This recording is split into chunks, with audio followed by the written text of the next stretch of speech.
Never run out of battery again with the INIU portable charger, the slimmest 10,000 milliamp hour power bank that keeps your devices charged on the go.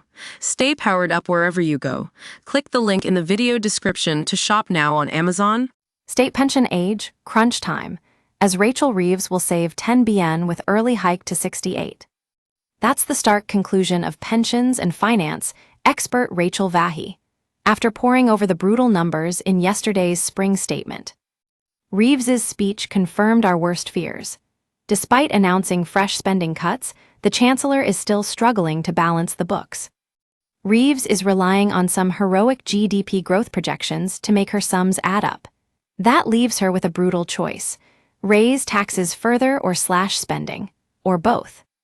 This morning, I outlined 10 taxes Reeves could hike in her autumn budget, but she has another option, one that would enrage millions: pushing up the state pension age sooner than planned.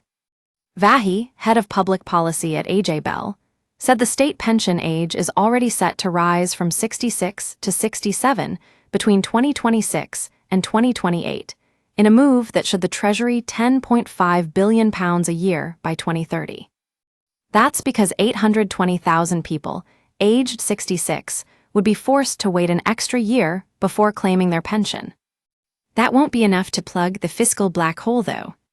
The state pension is currently scheduled to rise yet again to 68 between 2044 and 2046. However, that timeline isn't set in stone. The Cridland report has suggested bringing it forward to 2037. That would potentially bring forward another £10.5 billion saving, money Reeves desperately needs.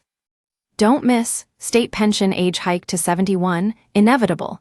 It's that or triple lock is axed latest.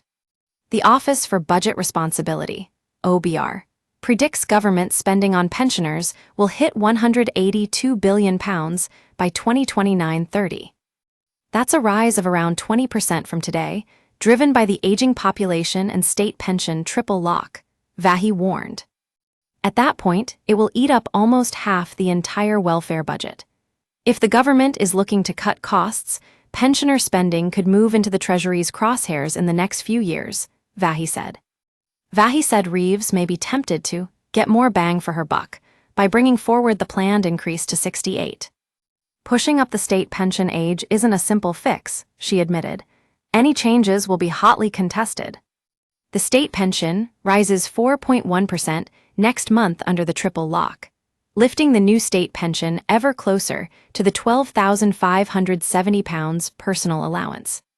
It could overtake it in a couple of years. At that point, the government will have a huge decision to make, Vahey said. Don't miss 10 taxes Rachel Reeves could hike in autumn budget and how they could hit you latest. Rachel Reeves just doesn't care. Personal independence payment rage shows it. Insight: state pension age hike to 67 can't be justified as death's rise, axe it now, reveal. We use your sign-up to provide content in ways you've consented to and to improve our understanding of you.